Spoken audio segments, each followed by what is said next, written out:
great-great-grandfather brought some of the first black Angus cattle into Saskatchewan in 1905, and they can DNA trace all of their steers back to those first few steers that they brought into Saskatchewan. And so a couple of years ago, I said to Tom, have you seen these Wagyu steers? And so he did some research, looked them up, and he said to me, yeah, they're kind of pretty. And I was like, okay, how do you buy your steers by their looks? He's like, yeah, I can tell if the cow's pretty or not. And I'm like, kind of shaking my head, okay, fine, whatever.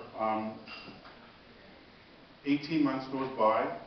He has picked up a bull and 6 heifers out of Oregon, and we now have a small herd of Wagyu crossbred with Black Angus beef in Saskatchewan. And we're the first Wagyu, I guess, Wagyu kind of cow in Western Canada, so it's quite an accomplishment for a small rancher like that. The big problem that we have is that Tom can only release 1 cow at a time, so we do this once every 2 weeks. So we take pretty much most of the beef from the cow for the restaurant and use it. So the dish that we're preparing tonight was actually the dish that we prepared at Gold Medal Plates for the mystery wine competition.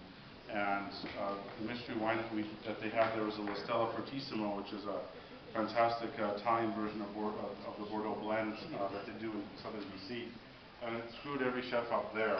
So we were all like, wow, this is kind of crazy. So what we have prepared is, at the event we did it chilled, and here tonight we'll actually do it warm. So this is kind of different from what we did. But we have, and I'm not going to do actually any cooking because most of the cooking is kind of prepared ahead of time, and it's our take of steak and potatoes in Saskatchewan. So we have potato salads and the beef, and then some kind of accoutrement that we've thrown in there. So what I have is just some blanched potatoes and some parsnips. So again, this is, and as Alex said, it's pretty simple food in our mind, at least. I don't know if you guys can follow this at home. So what we've done is we're going to add a little bit of buttermilk dressing to this. How'd you make your buttermilk dressing? Really? Where are you? This is body ever-present Roman voice. You know, well, the bit of the funny story was this is that my chef de cuisine, Lindsay Clausen, made the dressing. Unfortunately, Lindsay can't remember the recipe and just does it off the top of her head. So we just kind of had to cheat a little bit and make the recipe. You just don't want to share it with us. No, that's kind of true too. But Lindsay was like, when I said, when we had to present the recipes to Chef Blackie, I asked her for the recipe and she looked at me kind of stunned and said, yeah. So we made our dressing up. Recipe. It was like we had to give all the recipes to the chef here, so his crew could make the food or get it ready for us, order the stuff for us. And in a small restaurant, we just pretty much just throw stuff together until it tastes good. And we can't really just say that to Chef Blackie, just throw it together until it tastes good. So we had to like, hey, how much is this much onion, or that. So it was a challenge for both of us. Actually, you can ask Chef Blackie when I gave him the recipes and when I was supposed to give him the recipes. Don't ask Chef Blackie. No comment. But you know what's always Actually, yeah, Heather Moore here, who has sent me a few emails and a few phone calls. Who pulled it off? we're passing the finish line, right, ladies and gentlemen? Yes. Yes. And well, here's the thing, though, is that he has me under the gun because I'm building a new restaurant right now, and I'm not cooking very much right now. I'm actually doing construction work, trying to get this thing built because we're opening in 14 days. So, and I should be at home working on that, but I'm not. God love you. Thank you. If anyone here has time, come back to Saskatoon with him to do a little drywall, a little painting. You're more than welcome. He'll feed you. Yeah, you find a soft spot for a chef when his excuse is, I'm having trouble getting the gyprock guys to talk to the painters right now. And I'm like, all right. Can't say I'm having that problem, but no worries. So, yeah, no, they painted the room today. I talked to the electrician for 45 minutes on the phone, and he put all the lights in the wrong place in the kitchen, so I'm like, no, it's not unusual. I'm learning that. Never be your own general contractor. That's the hard part. So I'll just continue on here. Yeah, we're talking about buttermilk dressing. Yes, sorry about that. With the buttermilk, with the potato salad, we added in some blue cheese, a little bit of roasted red pepper, and just a dab of Dijon mustard to give it a nice tart flavor. So again, the whole idea, what was really funny, or not funny I guess, about this dish is the mystery wine pairing event for the Gold Medal Plates is the first night, but what they don't tell you is that they take you to Tallis Vineyards and get you drunk, and you eat this amazing meal, and then they take you to Quail's Gate to show you off to all the VIPs, and so all the 8 chefs were all kind of like, whoa, okay, this is great. They give you the wine, so you have to taste it, so you've been drinking all night, and you have no clue what you're going to do, and it's like, oh man, this is, what are we going to pull up, how are we going to do this? Tough job. It's a very tough job. It's a very tough job. Because this is, when we did the event the next day, which was Black Box, we had all you folks standing watching us, and I was killing myself because they opened the box and there's 2 live crabs in it. And I'm like, are you kidding me? I'm from Saskatchewan. We didn't have crabs. And then they had a really poor piece of boar in there, and I was like, you kidding me? I'm from Saskatchewan. You could have put a better piece of meat in here. But we pulled it off and we did okay, so it was a lot of fun. How long was that black box? We had 10 minutes to display to figure out our menu and then announce it, and then we had 50 minutes to cook 2 dishes times 10 each, so we had to plate 20 plates at a That time. wasn't 15, you said 50, right? 50, 50, yeah, a little Iron Chef stuff going on. So we were, unfortunately, my chef de cuisine, Lindsay, and I were a little over time, so when I walked into the judges' table, I was swearing like a salty sailor, and one of the judges had to say to me, excuse me, Dan, you're on live TV.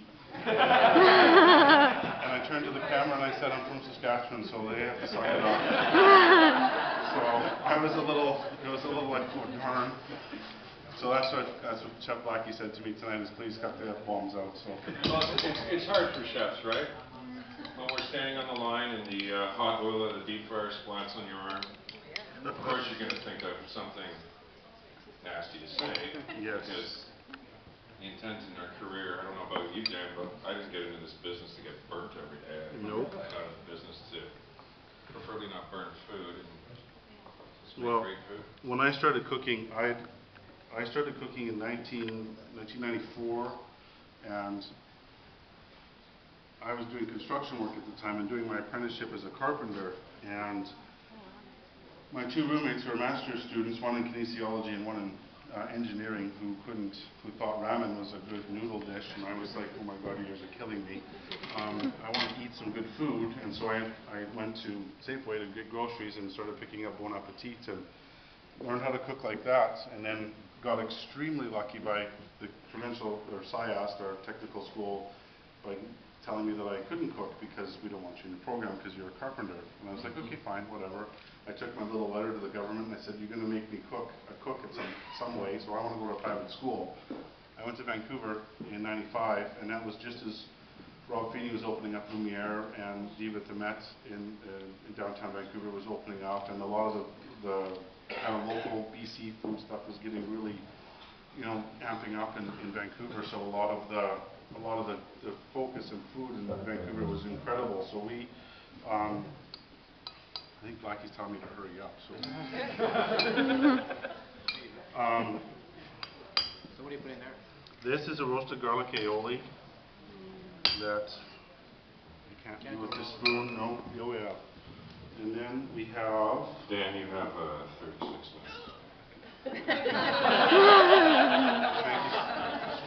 Stretch it. Damn it. No, it's all flexi. The team is ready standby, but Okay. it's all good. Take your time. Okay. So then I added, and then on top of the potato salad here, we added pulled short rib. Part of the event is that they give you $500, and you have to feed 350 folks. So it's about $1.40 a person, right? Yeah. It's like the Jamie Oliver school dinners Yeah. on steroids. Oh yeah, big time. Because you're supposed to do a signature dish. Yeah. And so here's how this works. So the money that's left over goes back to the Olympians. I gave back 10 cents. I spent $499.90, and that was made fun of the whole weekend. Whereas some chefs gave back $250, and I was shocked. I didn't know how that. But we did strip loin, we did premium cuts and that, so we were quite proud of that. And actually, the beef shop that I was at in Kelowna, Michael Moffat was right behind me trying to get in and get all the short ribs, and I was kind of kicking him out of the way, going, they're mine, they're mine. So, but that's another great thing about coming to Ottawa, is that I got the opportunity to spend some time with Chef Moffat as well as Chef Blackie here, and I get the chance to see their kitchens and folks and stuff like that. So what we have, and then we're just going to place a couple of pieces of the ribeye on top, and this is cooked medium rare, and because it's crossbred with the Angus, it's not as like fatty as as a Wagyu would be if you see it like in Japan or in the States and stuff like that. But it's still very buttery, and it's a beautiful cut that we use a lot of. So, and then we're going to add to the top one of our favorite kind of garnishes, and one of mine that my chef really hates that I eat all the time, is a red onion marmalade. So that is the dish, and this. Let's talk a little bit about that red onion marmalade. What's the base simple